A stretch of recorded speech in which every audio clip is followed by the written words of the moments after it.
Seahawks head coach Mike Macdonald has not committed to Geno Smith for 2024 and beyond. So on this edition of Seahawks Today, we will look at the replacement possibilities. If Geno Smith does not return as the Seahawks quarterback, who could be in his place instead? I got the top 5 most likely options to be the Seahawks quarterback in 2024 if it is not Geno Smith here on this edition of Seahawks Today. Tyler Jones here with you. Appreciate you joining us. All week long, we are pushing towards 50,000 subscribers here on Seahawks Today. Trying to get there before the big game on Sunday. And good news, we are less than 600 subs away from reaching that milestone. So we're within striking distance. We might have to do some type of boot Gatorade bath or something. We'll see what we come up with. But we got to get there first. For the latest happenings in your favorite team when it comes to filling this coaching staff, the draft, free agency, trades, and more, we got you covered. Subscribe now for free here on Seahawks Today. You'll be glad you did. Let's start with J.J. McCarthy, the quarterback out of the University of Michigan. And if you recall, in Mel Kiper Jr.'s latest mock draft, he projected the Seahawks to take McCarthy at 16th overall. And when I look at J.J. McCarthy, this is somebody that, yes, I know he won a national championship and that he played very well down the stretch for the Michigan Wolverines, but there's still the great unknown when it comes to J.J. McCarthy because he did not have to carry that Michigan team on his back. They had the best rushing attack in all of college football with that great two-headed monster one-two punch with Donovan Edwards and Blake Corum there, so he wasn't asked to do a ton.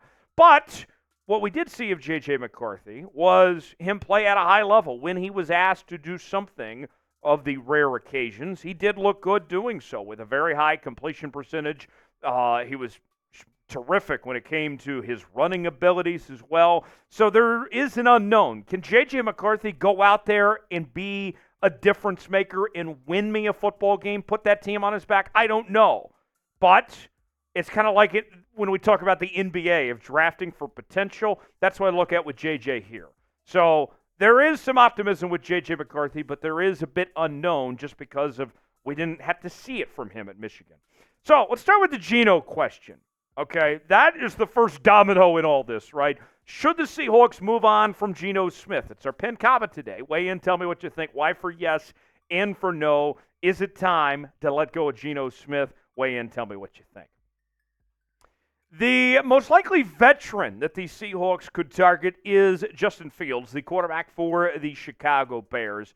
And with Fields, he has a ton of potential, I believe. I have been very optimistic about Justin Fields, and you look at that Chicago Bears situation, and he has been set up to fail. He's had a terrible coaching staff with Eberflus and company. The offensive line has been a joke, and as a result, he has lost a lot of football games over his career.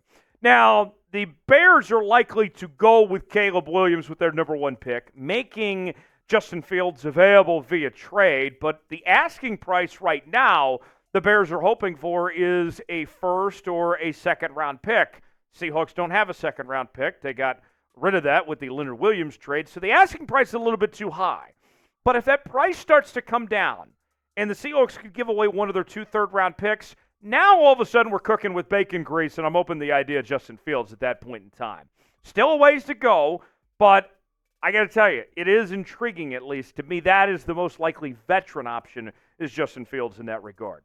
3 more names to get to in a moment, but first, let's tell you about today's sponsor. That is Game Time. Game Time, the best place to go for last-minute tickets for the best seats and the lowest prices guaranteed. Sporting events, concerts, theater productions, comedy shows, and more. Game Time has got you covered. Here's how it works. You download Game Time, choose the event you'll want to go to, and they have the prices listed. From there, you choose your seat. You might stumble upon a flash deal, and then you're checking out within a matter of moments. Apple Pay, Google Pay, Venmo, all major credit card providers. And you can save $20 off your first purchase when you use the promo code SeahawksChat. But that's not all, folks, as you may be planning to get out to Vegas to go to the big game this weekend to watch the Kansas City Chiefs and the San Francisco 49ers in, that game at Allegiant Stadium that I can't say due to advertiser restrictions, but you know what I'm talking about. You can save $100 on tickets to that game when you use the promo code Vegas100. That's Vegas 100. And if you're a first-time user, you can pair that up with the Seahawks chat promo code as well and save $120. So what are you waiting for? Start saving today. Download Game Time now. Terms and conditions do apply.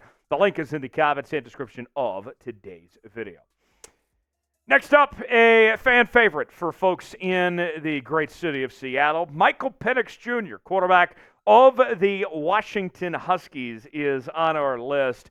And I got to tell you, I really like what I saw from Michael Penix Jr. with the Huskies, taking them to the national title game, winning the Pac-12 this year. Penix, one thing I saw from him, as opposed to J.J. McCarthy, I know that McCarthy did win the national championship over Penix. I get that. But one thing that was different between the two was that we saw throughout this year, the Washington Huskies did win games because of Michael Penix Jr. He was the difference maker. But there's a couple of red flags that come up. One, he's old as hell. Let's start there. Two, the injury history. He's torn not one but two ACLs. And the mobility, the lack of mobility there as a result from those ACL injuries he had over the years. He's not a mobile quarterback, not like what he used to be. He's become a pocket quarterback, so somewhat limited of some sorts. We've seen him play great. I like Michael Penix a lot, but there's a few red flags there. His stock has started to come down a little bit, and there was some reports earlier this week that the NFL scouts are starting to separate a gap of some sorts between McCarthy, Bo Nix, and those type guys compared to Michael Penix, and Penix might find himself outside of the first round as a second or third round pick guy. Speaking of Bo Nix, he's next on our list, another name familiar to folks in the Pacific Northwest, the Oregon Ducks quarterback who led the country in completion percentage in 2023. Bo Nix looked really good this year, and he really turned a corner from the quarterback that we saw at Auburn to what he was the last couple of years under Dan Lanning with that Oregon Ducks offense. But maybe I'm just kind of stuck with this mental image of some sorts. Let me put it this way. I cannot look beyond what I saw at his time at Auburn. I can't get my head out of the hot tub time machine when I think about what Bo Nix did at Auburn, because he really struggled. He was inconsistent with the Auburn Tigers and playing against some of the best defenses in the country in the SEC. I believe that Bo Nix's success at Oregon was not just a result of him getting a fresh start and him coming into his own, but I think a lot of it had to do with him going to the Pac-12 and playing lesser defenses. The competition that he went up against at Oregon was not what he went up against at Auburn, against those fierce SEC defenses. I think that was a big part of his success, was getting out of the SEC. So that is my skepticism. And then the age factor as well. He's an older quarterback, kind of like Penix in that sense. If you have to go with a rookie, it's probably going to be one of these three options. I doubt that we're going to see Caleb Williams or Drake May available when the Seahawks pick at 16 or be able to make a trade for that. Same with Jaden Daniels. I'd be surprised. One of these three, who are you going with? JJ type J, Michael Penix type M, Bo Nix type B. Let me know which rookie quarterback you'd like to select. Last on our list, a name that Seahawks fans know very well, Drew Lock, the current backup quarterback for your Seattle Seahawks. There is a world where he could return and be the starter in 2024. Look, Drew Lock's a solid backup, and I hear it from a lot of you all the time. Some of you say, Drew's still young. He deserves a chance. He won us that Monday night game against the Eagles. He played great that night.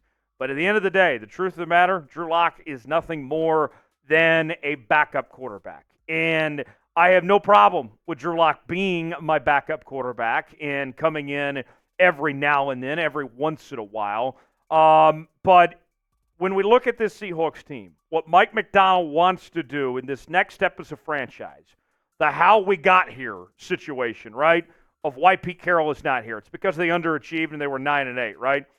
Drew Lock is not going to take you to your full potential. The hope is for next year that you compete to win the division and you make a deep playoff run. That's not happening with Drew Lock. I can tell you that right now. So Drew Lock, that's like the last resort as far as I'm concerned.